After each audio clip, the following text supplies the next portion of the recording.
नमस्कार दोस्तों। एक महात्मा जी को अपने एक ब्राह्मण शिष्य के घर कई दिनों तक रहना पड़ा। महात्मा जी के पास कुछ शालिग्राम जी की मूर्तियां थी। ब्राह्मण की छोटी सी बच्ची नित्य महात्मा जी के पास बैठकर उनको पूजा करते हुए देखती थी। एक दिन उस बच्ची ने महात्मा जी से पूछा, आप किसकी पूजा करते हैं? महात्मा जी ने बच्चे को छोटा समझकर उससे कह दिया कि शालिग्राम जी भगवान की पूजा करते हैं। बच्ची ने पूछा, शालिग्राम जी भगवान की पूजा करने से क्या होता है? महात्मा जी ने कहा, शालिग्राम जी भगवान की पूजा करने से मनचाहा फल प्राप्त होता है। बच्ची ने कहा, मुझे भी एक शालिग्राम भगवान दे दीजिए, मैं भी आपकी तरह पूजा किया करूंगी। भगवान के प्रति बच्ची का अनुराग देखकर महात्मा जी ने एक शालिग्राम देकर उसे पूजा करने का तरीका बता दिया। वह कन्या सच्ची लगन से नित्य अपने शालिग्राम भगवान का पूजन करने लगी। अपने इष्ट देव का अनुराग में वह ऐसी रंग गई कि बिना भोग लगाए वह कुछ खाती पीती नहीं थी और अपने इष्ट देव का क्षण भर का वियोग भी उसे असहा था। बड़ी होने पर विवाह के समय ससुराल जाते वक्त वह अपने शालिग्राम भगवान को भी साथ लेती गई। दुर्भाग्यवश उसे पति ऐसा मिला जिसे भगवान में विश्वास नहीं था। एक दिन पत्नी को पूजा करते देखकर उसके पति ने मूर्ति को उठा लिया और बोला, इसे मैं नदी में डाल दूंगा।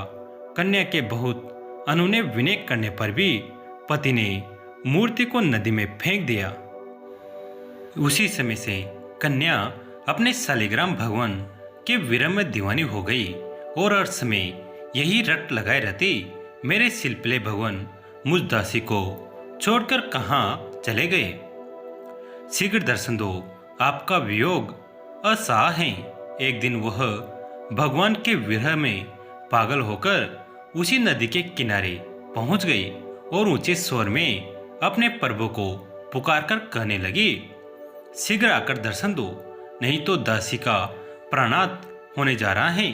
इस करुण पुकार के साथ ही एक अद्भुत स्वर गूंजा, मैं आ रहा हूं। उसी समय उस कन्या के समक्ष वही शालिग्राम जी की मूर्ति प्रकट हो गई। जैसे ही वह शालिग्राम जी को हृदय से लगाने लगी, उस मूर्ति के अंदर से चतुर्भुज रूप में भगवान प्रकट हो गए।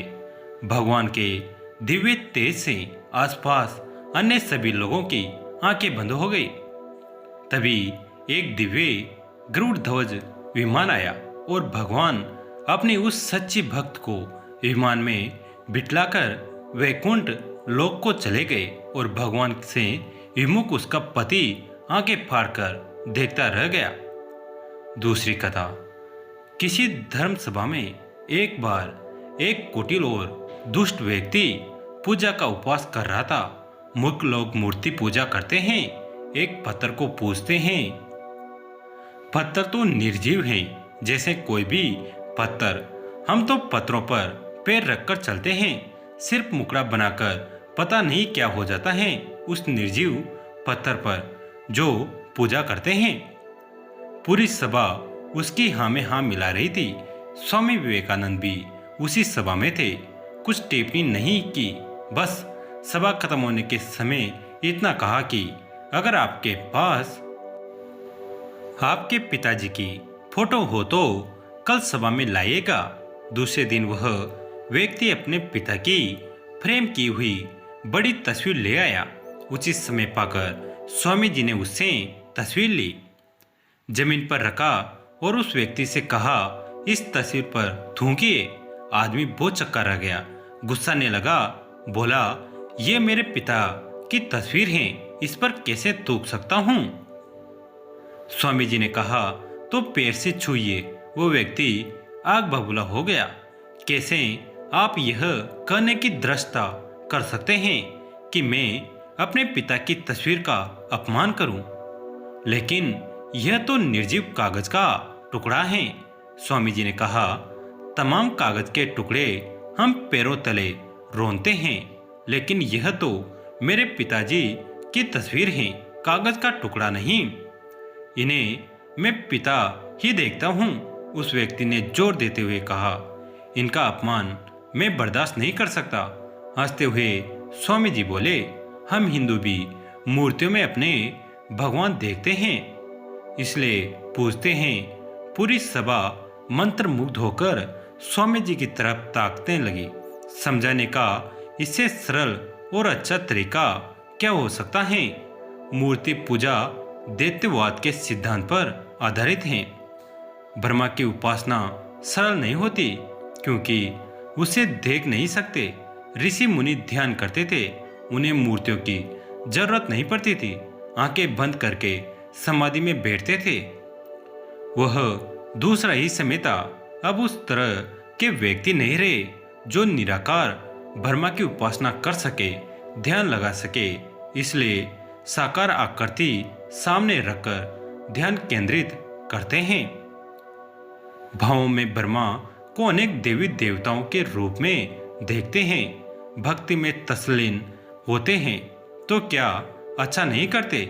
माता पिता की अनुपस्थिति में हम जब उन्हें प्रणाम करते हैं तो उनके चेहरे को ध्यान में ही तो लाकर प्रणाम करते हैं। चेहरा साकार होता है और हमारी भावनाओं को देवताओं देवियों के भक्ति में ओतप्रोत कर देता है। मूर्ति पूजा इसलिए करते हैं कि हमारी भावनाएं पवित्र रहे। दोस्तों, यह कहानी आपको कैसी लगी कमेंट करके जरूर बताइए। वीडियो को लाइक करें, चैनल को सब्सक्राइब करें, घंटी के बटन को दबाकर ऑल पर क्लिक करें। दोस्तों, इस कहानी को अपने दोस्तों के साथ, फैमिली के साथ शेयर जरूर करें। कहानी अंत तक देखने के लिए आप सभी का धन्यवाद।